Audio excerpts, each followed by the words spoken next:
All right, welcome back to the Fueling Your Passion podcast from a very intimate setting this time around. It's cozy. I was supposed to do one with the guys up at Grind Hard Plumbing Co. this week, but unfortunately Edwin got sick, so we had to reschedule. So now, just to stay on track, I'm sitting on my couch upstairs, pretty damn comfortable, Very cozy. with my best brother from another mother, Trent Hooks. Applause, please. Oh, I can't reach the applause button. Which one is It's it? the yellow one. Just.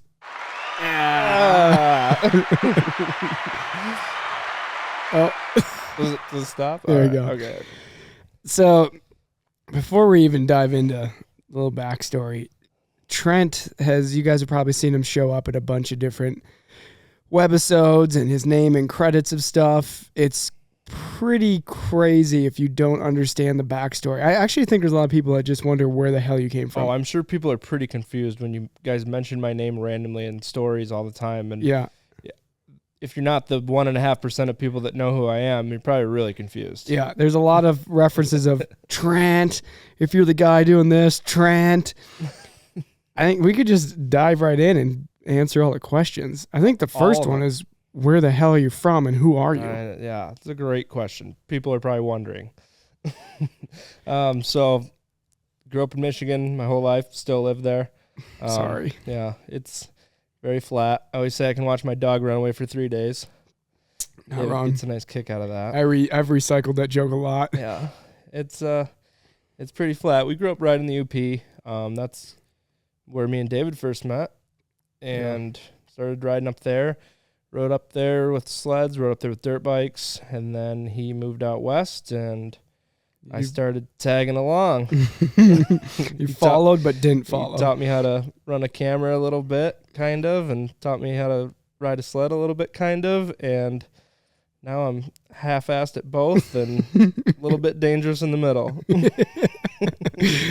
So I was trying to think. You and I met, I think, Facebook messaging me like 10 years ago. Asking some stupid question. Something about like cameras. skis maybe. or cameras. Was it sled? Was it sled related? It must have been camera because Yeah. I could ask any Yahoo about skis. Yeah, we were quite yahoos then. So, yeah, Trent asked me something, and then we were up in the UP, and I ran into you guys. We were staying at the same place.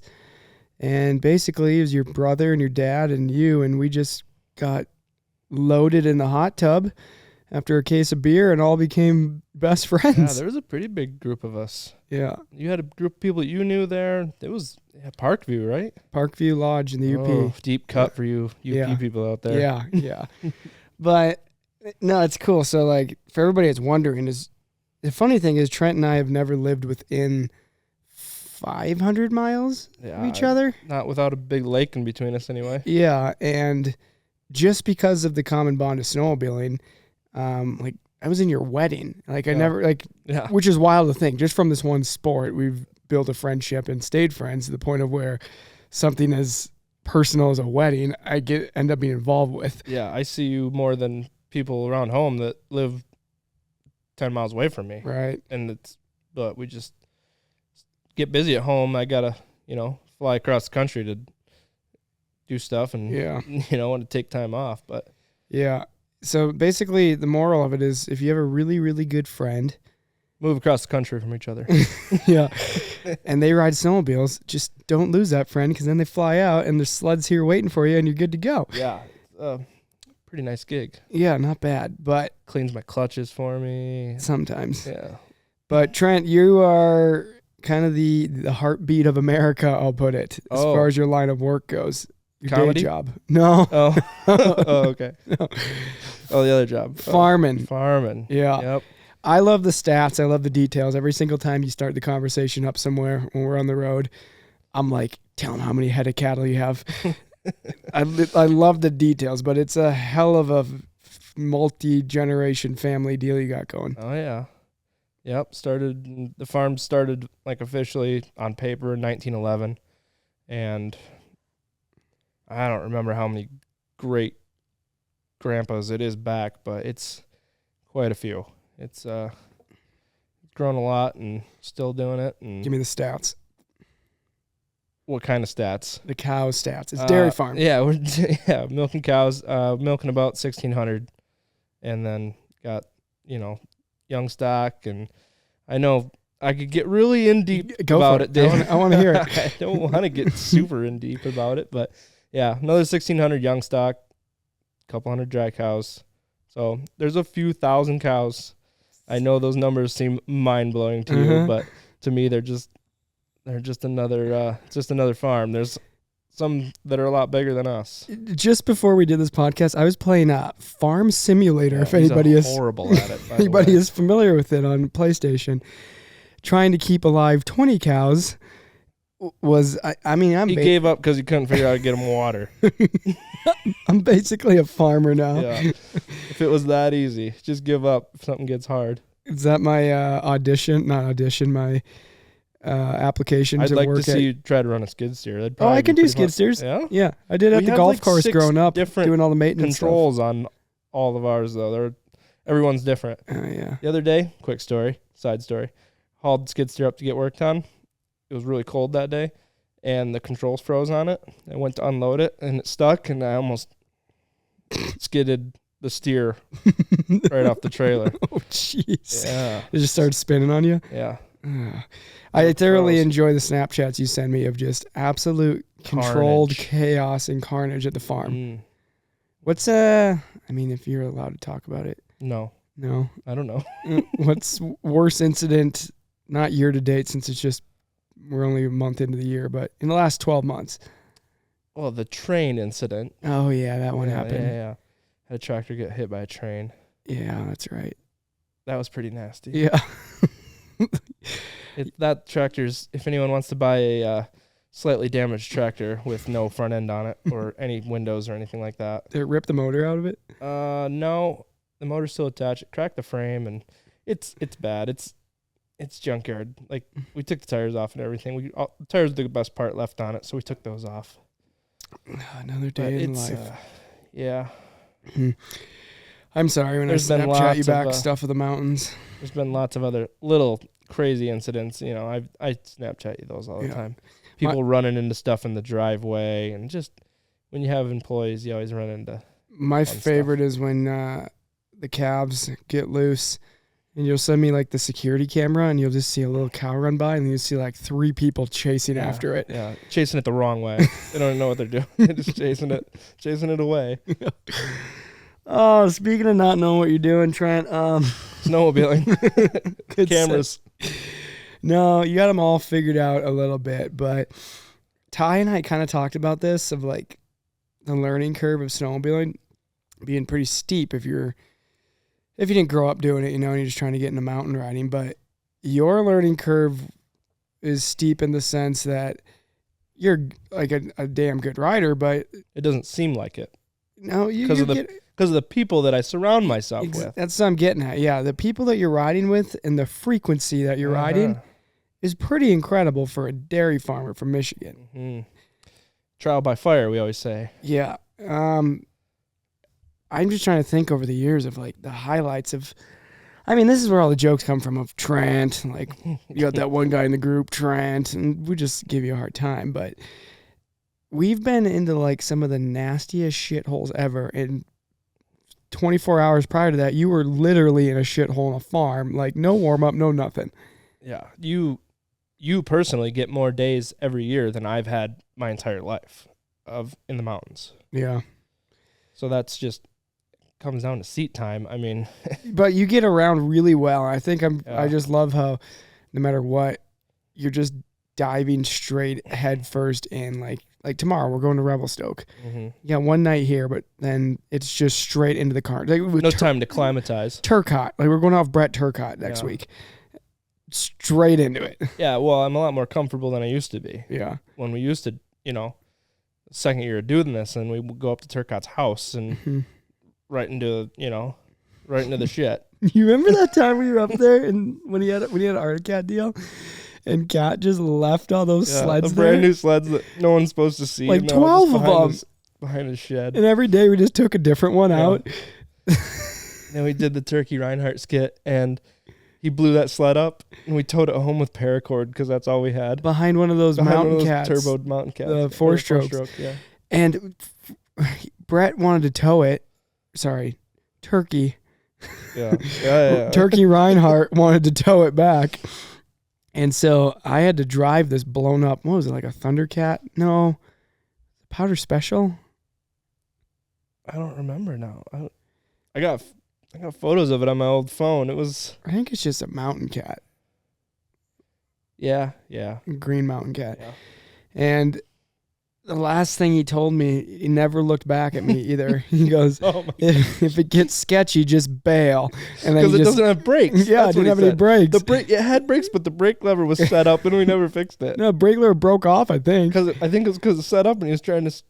I don't remember. Man, that was a long time ago. But it gets sketchy, just bail. And then he just never looked back at me as I'm trying to 4 feet behind this sled getting pelted, navigating behind this windshield. And gosh, there's been was that the same trip that you tomahawked? Blew a ski rubber or something on the trail and snapped my upper ball joint off my spindle. Yeah. And I went over the bars through the whoops on the trail going like 40. And I remember looking up and seeing my sled go over me. And that's when I put my tripod through my tunnel. Oh, yeah. This tripod. Yeah. No. It's the one. It's in the garage. It's in the garage. Yeah, that one's been through it. I missed the cooler somehow perfectly and just punched a hole right through the top of the tripod. Yeah. That one rung my bell pretty good. I think I was making fun of you for that. And like the next day we were coming down the trail and I went to skid up to you guys messing around and like I skidded too much and it high-sided and I like Superman right out into the middle of the trail. Dude, the trail's the most dangerous thing sometimes. Oh, yeah. I've had my hardest crashes in the trail. So remember when you hit that pole? Oh yeah, in Sail up in Revy? Yeah. I started tired, swapping up. The worst trail ever. On the way down, just tired from a day of riding. Yeah, it was dark. Didn't have headlights because that's a cool thing to do. Come out in the dark with no headlights. Swapped up, lost balance. It's like a power line that runs the trail. And just slowly, it wasn't at a fast rate, just slowly center punch this power pole. I think your feet came off the running boards a little bit and then you came back down and you just sat down. You gave up. It was the end of the day. You were just over it. Dude, the trails will get you. There's no theme to this podcast, guys, just in case you're wondering. There's literally... We might name it after we're done. This is just two dudes hanging out, reminiscing. So... no promise where it's going to go. But in lieu of the trail, I'm trying to think about my trail crashes I've had. So I did one in my 2020. I had a ski rubber come out, and I went straight over the bars on the trail. Where no, I snapped the saddle on my ski. It's on the wall in the shop. The blue one? Yeah. You did that down at Saints. No, that was a different time. It was a different blue spindle. That was not on a trail. Oh yeah. That was when the ski rubber came out and I was mid wheelie noticing it and the ski tip drops. And as I set the front down, it lawn darted and I went over the bars and I ripped the whole shock off. Like 6 of us had to ride it out because it was so tiring. Yeah. Snapped the shock in half, snapped the lower A-arm off.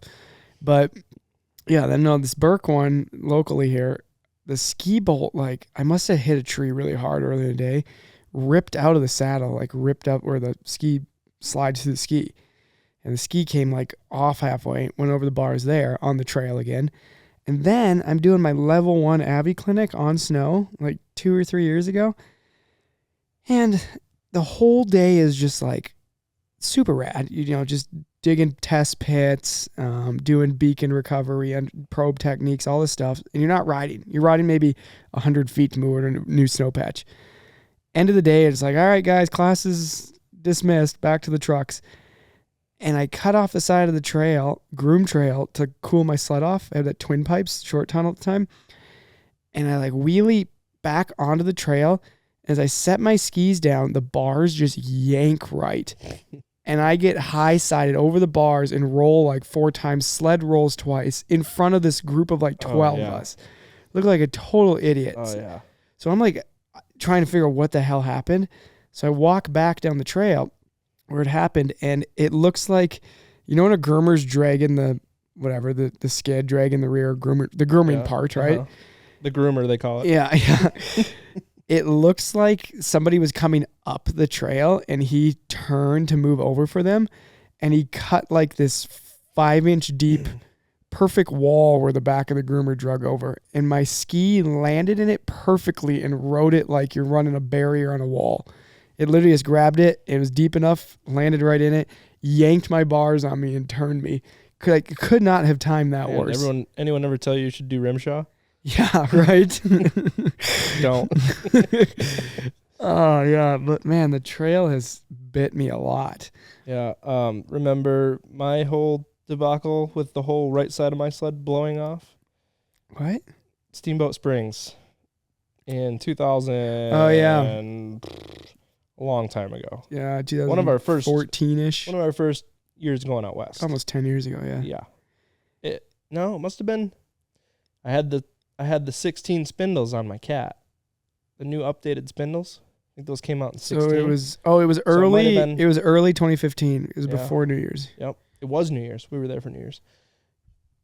But so we were going out riding, just got off the trail, rode in all the way in Steamboat, and dipped off into the snow. First little dip to the right, my ski hooked. You hit a rock, didn't you? No, the top bolt broke on my spindle. So and the whole thing went straight down. It dove under the snow, ski hooked, and completely twisted everything on the right side of my sled. You don't remember? No, I do. Because the shovel. I remember the shovel. Yeah, we tied a shovel to it and got it home, but it ripped the shock apart. Yeah. It ripped everything. Yeah, and you tied a shovel to it and rode it back, and it was like 15 miles. A long ways. I did it by myself, too, because I didn't want to ruin your guys' day riding. It was literally the first turn. And then, didn't you get there and we had the truck keys? Trailer's locked. Truck's locked, trailer's locked. The DNR that wrote us a ticket the day before for parking in the wrong spot or whatever we were doing, he said, "How's it going?" I said, just chilling. Showed up with one ski literally attached. Yeah, it looks like a bad day. I was like, oh no, this is all the cool kids are doing it. But did we fix that out there then? Nope. Or was that the last day? The story gets better from there. That's why I had to ride the snow bike. Oh yeah, you should probably insert the snow bike video You're right here. So mad. Oh my gosh, just stalling it left and right. Horrible experience at like 11,000 feet. You ever hear me talk about snow bikes and how I don't like them? It's because of that incident right there. Bad deal. Oh gosh, I'm just thinking of the carnage we've seen over the years.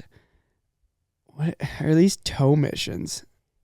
Obviously, my highlight was just a month ago with the Sea Boys and that R6. Oh yeah. Oh god. I'm so sorry I missed that. That was no, you really didn't miss out much. I know, but prime time for me to be there. Just not much riding. Cutting some no skill involved. I could see the truck from where you guys were broke down at.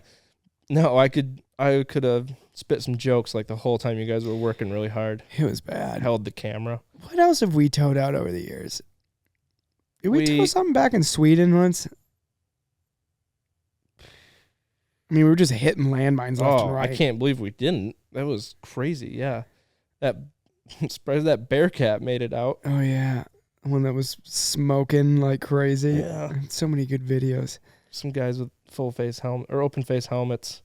What else? Man, we haven't really had many tow outs, have we? Yeah, we're just forgetting them. I know.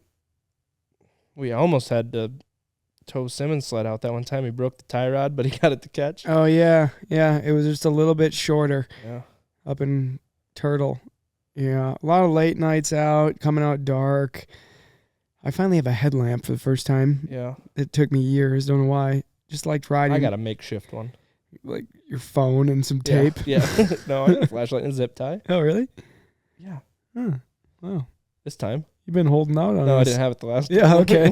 When we were stranded. I had a headlight on my sled. Oh, gosh. Didn't need it. I think one of my favorite things out of everything we do is the total disregard and complete punishment. Yeah, of snowmobiles in the spring. Yeah. The miles of dirt. Some years are a lot worse than others, too. Which is funny because I just wore out a set of skis. Oh, yeah. On a new sled. Like they almost, there's holes in them. They wore through. Yeah. Like it's funny now, it's crazy how the mindset just changes, because I got my 9R like a few weeks ago, and every time I've gone out and riding it, I've had a cover on it. I'm like, this thing is nice. I'm keeping it nice. Wow. But April comes around and it's going to be like flip of a switch. Mm-hmm. Oh, we got a mile of dirt, whatever. We just the whole way. Oh, that spring shoot that we did when we stayed in the trailers. Yeah. That was some of the worst I've ever seen. The sleds were shutting off. Yeah. Limits that we didn't know were in place. Yeah. We were hitting them. With all manufacturers, that was a fun part. Yeah. We had a Ski-Doo cat. Yeah. Scott just comes walking around the corner. No snowmobile. What's wrong? It just shut off. Oh, so you guys remember, if you watched all our YouTube videos, was that 2 years ago? Yeah. We did a spring shoot, and we camped in the parking lot. It was a low snow year. Actually, I think it was a pretty decent snow year. It was just really warm spring. Yeah. It melted out. And it happened within like the week, because they planned it the week before, and I think it was fine. Yeah. Because Blaine went out and scouted it, and it was all good. And then it got really warm. But then it cooled down, so it was like frozen. But it had melted out.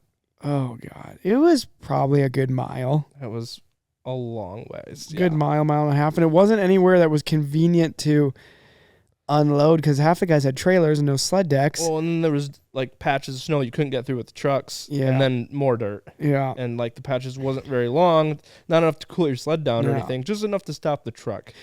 There's like a whole montage of, there's like Lars shoveling snow onto his rails, and Insane pulling out those Hyfax in like 4 different pieces. Yeah. Someone's sled stuck to the ground because they stopped and they couldn't get it going again. Hyfax melted to the clips. Oh gosh, it's just, I don't know. It's interesting how, I don't know, it's like you just accept your fate when you start riding that late in the year. Yeah, I don't know how we used to keep sleds together for as many seasons as we did. Remember your yellow Skidoo and my cat? Mm-hmm. Holy crap, man. 4,500 mountain miles on it when I sold it. Every single part on that sled rattled. 2015 XM with the most blown out shocks you've ever experienced. Those are plush. It was every bump you hit, you felt it in your core. It was so bad. I think that thing is the reason like I'm developing arthritis in my wrist so at such a young age. It was bad. It was got my money's worth out of it. Yeah. You know you can get shocks rebuilt, right? Yeah, maybe those weren't. They were. It was. I was just broke and like trying to. I invested everything in cameras and a truck and. Yeah. Oh yeah, you wouldn't think about shocks. Doing a Fox Shocks package you do now. No, not a chance. But I wonder where those sleds end up. If anybody's listening that has seen any of my sleds, someone sent me a picture of mine. Your cat? Yeah, someone's seen it somewhere. I can't remember. It's not the guy I sold it to. Someone sent it to me. I don't remember. Still had the wrap on it. I feel like you showed me that. Yeah, it hardly had any more miles on since you sold it too, I think. No, I don't know. They didn't like talk to the guy or anything. They just seen it in a parking lot somewhere. Yeah, I've seen my 2010 has surfaced twice. People have messaged me it because it still has the running boards and the tunnel wrap. And when I sold it, it was on its second motor. I blew it up big time. Were you with that 860? Yeah. Were you with that? Yeah, it was that Parkview trip. With Tinger? Yeah. Yeah, and we towed it out. It was just a locomotive coolant burning. Oh, yeah. You had I never seen that sled run right. Did it ever run right? Yeah, it ran great. Just when no one was looking. Yeah. Yeah. In the backyard. I blew it. Kind of like the sleds were taken to Revelstoke tomorrow. Yeah. They might work. I think it had a Trigstead 860 in it. And it was fun. It was a 137 with a 2 1/4 track on it. At the time in 2010, that big was lugs. Yeah, that was pretty wild. Yeah. Anyways, I've seen my 2014 XM also. That resurfaced. I just saw it on a YouTube video actually. Ooh. That was uploaded like maybe 3 years ago. Between the last 2 and 3 years. The Seaboys weren't launching it off a cliff or something. No, like that, were they? The only reason I recognized it's gonna be in one of those new versus old sled videos here soon. The only reason I recognized it was there's a little town called Hurley, Wisconsin. If any of you are familiar with it, it has quite the nightlife. There's a handful of clubs, one would say, in the area. You've told me. You've been. I've been once, actually, with you, and I'll never go again. That's a story for a different podcast. And I had a sticker on the sled right on the center console from one of these clubs. One of them played a bunch of snowmobile movies all the time. They played Sled Next, all this stuff. They had Sled hanging from the ceiling. And I had a sticker of that club on the center console. And I'm watching this YouTube video and I see this guy wheelie. And then I look at it and I'm like, oh my gosh, that's my old sled. There's no way anybody has that same sticker in that same spot in the same color of the sticker. It was the sled. Which sled was this? My 2014 146, that blue and black one. Okay, yeah. At XM. So I've seen that, but I have no idea where that absolutely brutally beat 2015 ended The up. yellow one. Yeah. Yeah. I've never seen that. It probably just fell apart. I know. And scattered into the wind. The 2010 though that I've seen a couple times, that one's interesting. I want to know who has it now and ask him how many miles it says it has on it. 60? Yeah, because I blew it up and put an 800 P-Tech motor, bought a used motor somewhere, put that in it, and then I broke the gauge on a tree branch, and so it was shattered. I couldn't sell it like that. So I had to buy another gauge, and the gauges come with how many miles on it. Yeah. So the sled said it had like 6,200 miles on it. Uh-huh. And I don't know what its current state is, but if it has that same gauge in it and who knows what motor now, I'd love to hear how that's gone for I'm sure it's been a joy. Whoever does have it and is messing with it currently. I had so many snowcross sleds. I haven't seen any of those ever, but I haven't had that many sleds. I had that Cat, and it was a 2012, 13, 14, 15, 16, because I just put the updated parts on it every year. But man, it wasn't like a 16 Cat. It had all the parts on it, but it probably weighed 50 pounds more. Yeah. Who knows where these sleds have ended up. Then my Skidoo, someone bought that. Oh. We seen it at Heydays the next year. Rocks? Yeah, the guy that owns Rocks. Yeah. He bought it. Shined it all up. Looked great the next year. Didn't know it was my sled, and just because we knew the guy that bought it. Rewrapped it. Yeah. And then my Polaris, my first Axis, the Seaboys bought. Oh, yeah, that's a giveaway sled. That was the giveaway Axis that they did, the red, white, and blue.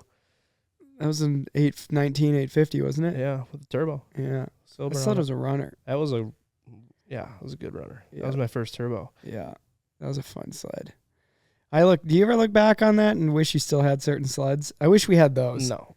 I mean, those sleds. That one. That one and your khaki one? No, that one was my most beat one I ever had. Yeah, but they were cool. They looked good together, too. It was a cool little dealie that we did together. That was the last sled I owned.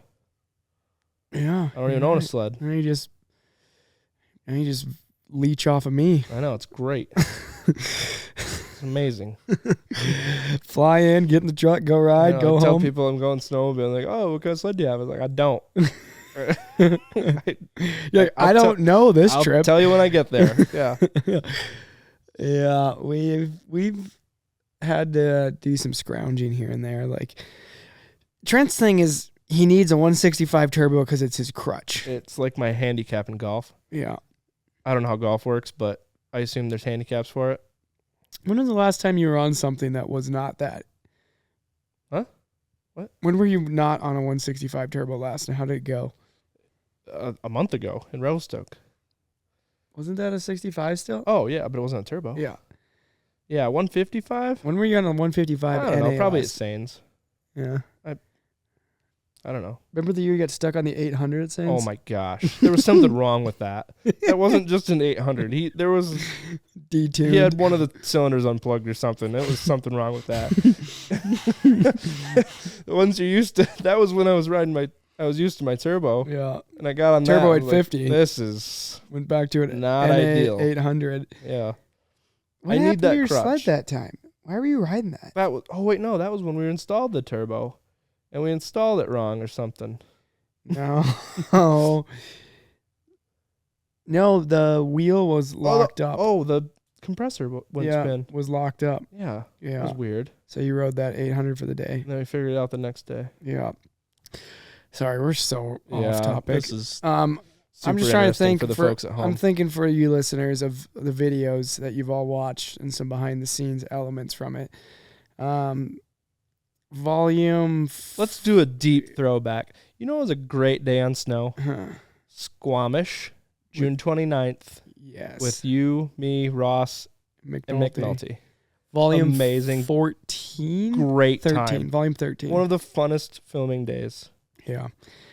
Most fun. Mo funna. So we were up volume 13. It was the 12 months of sledding. We tried to do it for volume 12. Mother Nature didn't allow, which would have been great. 12 and 12 made sense. Volume 13 ended up being 12 months of sledding. And yeah, McNulty, Roscoe, Trent, and I went up the last week of June. Because I just remember saying, next weekend's the 4th of July. Yeah. And we went up to BC to ride sleds and had a blast. So fun. We got sunburnt. Yeah. Like, not just on our face. We had our shirts off. We were tubing. We bought the snow tubes. And we were tubing down the hills. That's the time when I wish the YouTube series was a thing. Because there was so much a lot that of footage didn't use. Probably go back and make a little behind the scenes. I'd love to do that. All the unused footage and just do like a from the archives vlog of all the stuff that's never been seen. There's so much good footage that's never been seen. I mean, we talk about this when people ask us in person. I don't know if you've ever talked about how much more fulfilling it is to do these YouTube series because of the footage and stuff. Definitely. We don't, before we'd go out and film all season, and you guys would see an hour. In September. Yeah, no jokes. Once in a while there's a joke thrown in. Some people didn't even know what the riders look like. Yeah. Because they never seen them with the helmets off. They didn't get the personalities. And every once in a while you run into a guy that's set in his ways and he wants the old way back because he wants a DVD to play and everything. But that's just not the climate and the way people consume anymore. I miss doing the films for the riders' sake more so. I don't know. It's a 50-50 split because there was a lot of cinematic effort put into that. For sure. You can mix that in with the YouTube stuff, and we do. And we appreciate that because we know what the work that went into it. Yeah. But everyone else just sees a slow-mo shot. They don't see the angle and the foreground and the frame rates and the... Yeah. See all those camera words I just threw in there? Yeah. It's pretty cool, huh? The films were tough because you'd get all this footage all year long and then nobody would see it. But making a segment was like, it'd be like 3 different trips with these riders to put together this 5-minute segment. And if everything went right. Yeah, and there was so much thrown away. So much. I mean, I have terabytes and terabytes and terabytes from volume from 5 films worth that were never used because the allotted time didn't allow it. And like I said, it'd be cool to farm through all that stuff and put something together. You could damn near do another premiere type of event. Just do re-release for every volume. Yeah, of the behind the scenes, but never before seen footage. Yeah. It'd be cool. You need an intern. Yeah, I know. I don't know. Sounds like a job for an intern. I do miss because the riders did get to throw down pretty heavy, or at least, granted, they still do. There's still huge stuff in the YouTube stuff. I think you just don't realize how much there is because it's spaced out so many episodes versus back to back to back in a 5-minute clip. Not like a Sled Next, like bam, bam, bam, bam, like just screaming rock music and hits and if you compiled all of their bangers from every YouTube episode, there'd be a segment. Sure. There's a segment in there, but you're seeing everything that goes into it. You get that behind the scenes stuff, and I for one appreciate seeing that. Yeah. You get to see personalities, and I think it's definitely the way to go. But there's always those people that don't like change. We've talked about it. The heli shoot was such a cool event. Yeah. I have talked about doing I'm sad I missed out on those. Yeah, I've talked about doing a heli shoot like event again and making it be kind of a film premiere hype, like a 20-minute feature, get some big sponsors on board for it, and bringing the helis back out. But it's kind of like, how like Dirt Shark does like Doonies? Yeah. Something like that, but the sled world. Yeah. And I think that'd be something cool. Feature 5-minute film. Well, yeah, like a 15, 20-minute thing. Oh. Yeah, like 15, 20 minutes. Like that's what Doonies are. Yeah. And have it premiere, right around Heyday's time and everything. And yeah, there's still the YouTube series, but there's this big kind of colossal high production, like filming out of the heli. You might need 2 interns. Yeah. Yeah. Yeah, it's a lot of work. And I mean, we can talk about it all day, but it's a lot of work. You're doing these podcasts, you're doing all these webisodes. Right now is a prime example. It's last minute before we go to Revelstoke in the morning. I haven't packed. So as soon as you get a couple of minutes to squeak in this film. Yeah. Yeah. And then we do the summer stuff. I was just going to talk about that. The dirt bike stuff, pretty excited this summer for going to Stevens. Yeah. And making a pretty banger video. And what Ross did last year was cool. Yeah. That was 2 years ago already. That was 2 years ago? Yeah. We didn't do much last year. We were trying to figure out the direction for the off-road side of the brand, and we got a really good direction for it now. So March 1st, we launch all the new gear for summer. And we're kind of flipping the whole script. We're almost not starting from scratch, but we really got a vision here and some cool new riders we're working with. And we're going to continue the YouTube series this summer, not to the degree of the winter one. So every month instead of every 2 Yeah, weeks? one a month from May, June, July. May, June, July, August. So just through the summer months. And then obviously the podcast in between there, but it's just, honestly, I need a break occasionally. An intern. Yeah. I need to enjoy the summer too and get out and ride, but I think we're going to do one. You didn't enjoy last summer?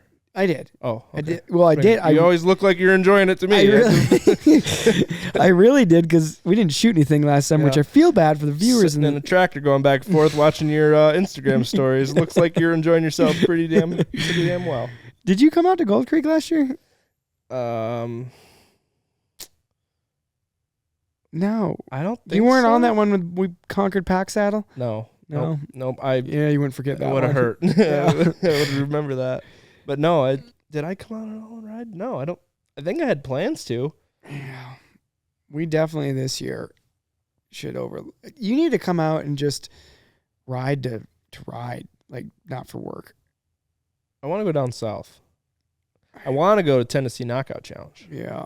We can talk about that off air, but no, I'm talking about we're going to just plan it right now. Dude, seriously, I am talking about going. Hannah and I were just talking about the other night. The one where they shut the street down? Yeah. That's cool. Well, my buddy, Diedrich, who's in the Social Animals, a band I went to high school with, he signed a, well, I got to give some backstory here. Oh, okay. He signed a major record label, and he's been touring all over and has found success in music, and we've stayed in touch for years, and he has a banging apartment on the main drag. What's the main street in Nashville called? Main Street. No, was it like Broadway or something like that? Sure. Anyways, on that street, and he's like, dude, come during the event and you can crash here. I'm like, that would be, because I don't think I'd go to Nashville just to go to Nashville. I'd have to overlap it with some form of action sports or something. Well, that's definitely a good reason to go. Yeah. Let's do that. It's called like Straight Rhythm It's something? like, no, it's TKO. So TKO Straight Rhythm or something weird. It's like a hard enduro. Well, it's like a enduro. We sound really stupid to someone out there that knows what we're talking about, and we're just sitting here trying stuttering. to put. Well, no, I'm just trying to put it for people that don't know. It's like it's they like put a bunch straight of logs rhythm. and tires down in the middle of the street, and people jump dirt bikes over them. Yeah, it's like an enduro cross course, Yeah. but straight rhythm style. Yeah. Head-to-head racing. And it's right in downtown Nashville.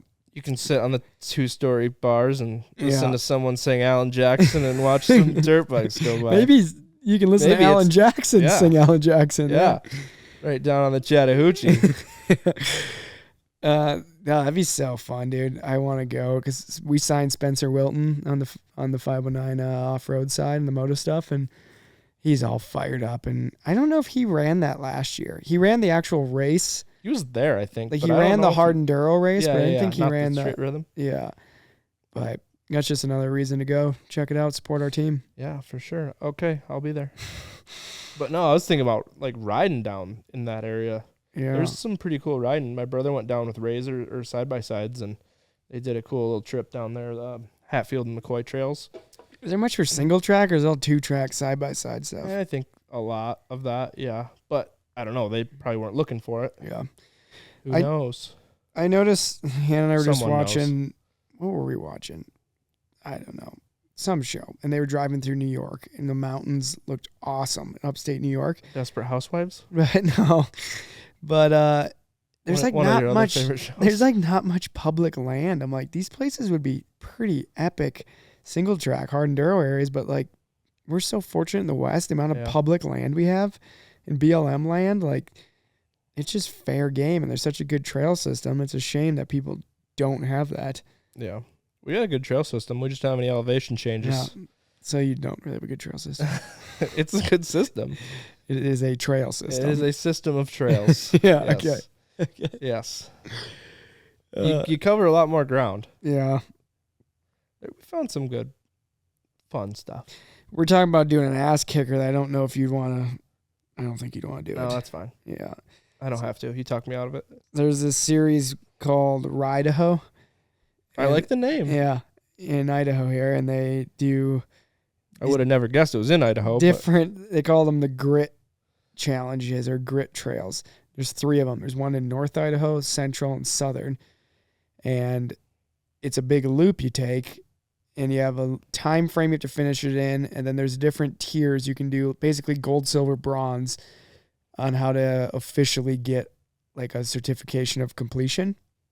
And the guys that manage it, you got to like send in photos that you went to all these spots and did So it. it's not like a sanctioned thing No, at a certain it's just time. at any right? time you can do it on your own or your How do you buddies. prove you did it?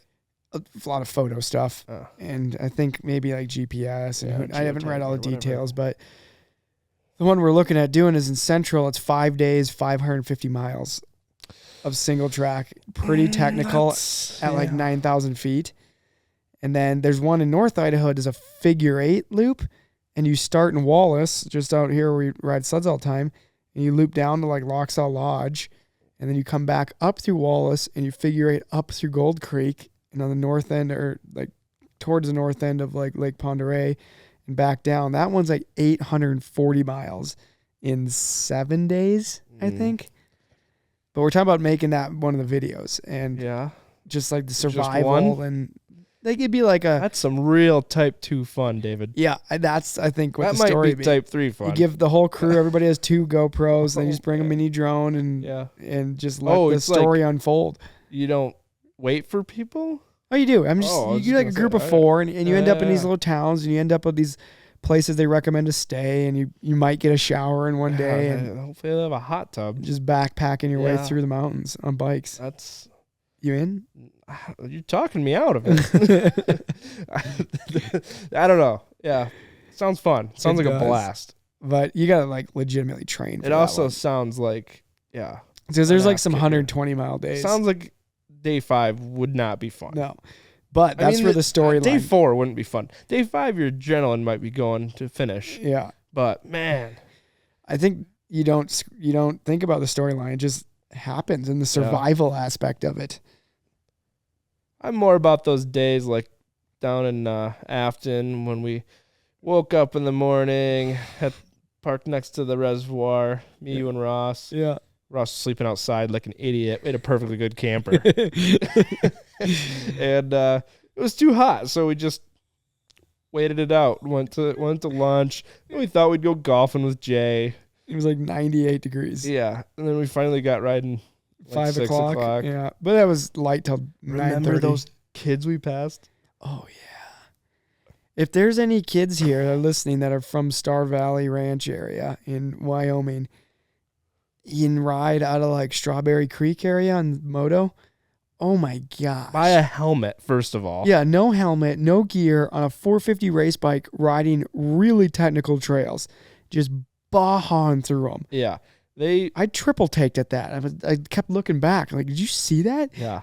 They go by us when we were parked on the side of the trail or something, or were we in the parking lot? I And don't know. They went through that rock section. I know, and blitzed remember through on it. our way out, it was dark, Yeah. and they were still like Yeah, one of them breathing wadded up. very Remember heavy. that? Yeah. We talked to him, I think. They were didn't we? wearing like a Cookie Shoes. Monster flat bill hat Yeah. from Hot Topic, Yeah. and Etnies Oh, gosh. Osiris shoes. I can't even ride it with my knee braces. Like, I feel so exposed. Yeah. Remember the Osiris shoes? Mm-hmm. The D3s. You know what I'm talking about? The D3s. Really poofy ones with the... Yeah. Big skateboard guys. A bunch of them above me here. Yeah. Grew up with skateboard culture. Yeah, of course I remember the Osiris. I remember the Osiris D3 because I remember them being, like, I was like the classic hardcore skater. Of course, yeah. And you can tell by how cracked his ankles, how much noise his ankles make every time he moves them. You could probably hear him right now. And I hated the Osiris D3 because it was like the shoe the posers wore. I'm sure they're horrible to skateboard in, too. Oh, yeah. They were just like the poser shoe. That and the DC Courts. Yeah. I got a pair of DC Courts. DC sent me the wrong shoes. I ordered some shoes for my son, size 6 toddler. Yeah. They sent me a pair of 8 men Courts. They still make them? Yeah. Yeah, I got some. You want them? No. Size 8s. No, I wear a 9. But anyway, it was the totally wrong name and everything for the shipment. And I emailed them, and they're like confused. And like, no, I'm telling you, like, it's obviously wrong. Did your order say the correct thing? When I placed it, yeah, there was like a name of someone from Montana. Oh, like you totally got somebody else. The packing else. slip was wrong. The shipping label was correct. Well, someone got a pair of toddler shoes. That was not expecting it. Oh man. Well, we've done 0 packing. Well, you're here, so you packed. I made it. I've done nothing. All the cameras I need to bring with me are being used right now. We might need to dissect a snowmobile tonight and see if it craps some reeds out. Or we don't do that. Sounds highly unlikely. To doing that tonight? I haven't heard of a snowmobile having a reed problem recently, but I have on turbos. Oh, yeah. And we got about a 6-hour drive tomorrow. And it looks like we might get some absolute blower pow days, which would be a nice change of pace. How long has it been since me and you together have had a film day of blower blue pow? Blue. Oh. Like, I don't know if it's even ever happened. Blue. We bring the last clouds. super deep day we had together, I think, was Alaska. Oh yeah, that. It wasn't blue, but it was getting deeper by the minute. Yeah, that was really that was ridiculous. There's a 6 inches webisode of fluff on that. On our helmets. Yeah. Just that and then with the Sea Boys at one time. Yeah, in Afton. Yeah. That was semi blue maybe. I don't think so. I don't know, man. It wasn't snowing. I don't know if you've never had a BC blue I've day. never had a Revelstoke blue day. Yeah. We've had inversions there. Yeah. Maybe this is our trip. Yeah. That one day we were super hungover was pretty nice. Yeah. It was a shame. The day we switched helmets. Shame we wasted all day. It was the end of a shoot. We were all done. Done for the day, done for the whole trip, and we had a little celebration night. Figured we'd go ride the next day. Drug our asses out of bed at like noon. Got up, rode, was struggling big time. Just a scenic day. Yeah, we just wanted to go take in the sunset. Actually, went up for sunset. Yeah. And we get back, and then I think it was like a week later when I was going through the photos. We took some photos. And I'm like, when was Trent riding my sled? And I realized it's me wearing Trent's helmet, and Trent's wearing my helmet the whole day. Never noticed. So hungover, didn't even notice we switched helmets. That's a bad sign. Yeah, that's not good. That's a red flag. It's Revelstoke, man. It'll get you. Well, on that note, let's not do that this week. No. I don't think I'm too old for that now. I don't think I can do that. Tell me about it. But thanks, Trent. I appreciate the time. Hopefully we answered a lot of unanswered Trent Hooks questions. Yeah, I think so. We kind of went all over the board. I hope you guys enjoyed that. I enjoy the ones with zero theme. It's kind of fun to switch it up. Me, you, and Ross need to do one. I think that'd be a high vibe. This summer. That seems like a good summer pod. After 500 miles on a dirt bike. Yeah. Nobody's going to want to talk. No. We're so sick of each other. We can't sit down. Our butts aren't too bad. But thank you guys for listening from this incredibly casual setup today. It's comfy, though. Yeah, I know. It's too comfy. Probably going to see him here again. I'm not as engaged because I'm like kind of like wanting to doze off. I'm so comfy. You have to bring the grind hard guys over here. Yeah, guys, you got to sit on my couch for this new one. setup. If you are listening on YouTube, actually, if you're listening on YouTube, you're probably viewing also. Throw us a comment. subscribe. That's where we put out all of our webisodes as well with the podcast. If you're on Spotify and Apple, we cannot thank you enough for all the 5-star reviews. It helps pump this thing out in the algorithm and get more of you listening to this and hopefully learning some stuff and enjoying it. And I think that's about it. Hopefully in a couple weeks here, we do another one. It might be one with Turcotte and Seaboys here this next week, but then the guys up at Grindhard Plumbing, I got to reschedule with them when I get back. So got some cool ones coming up for you. And yeah, we'll see you guys in 2 weeks. Later, dudes.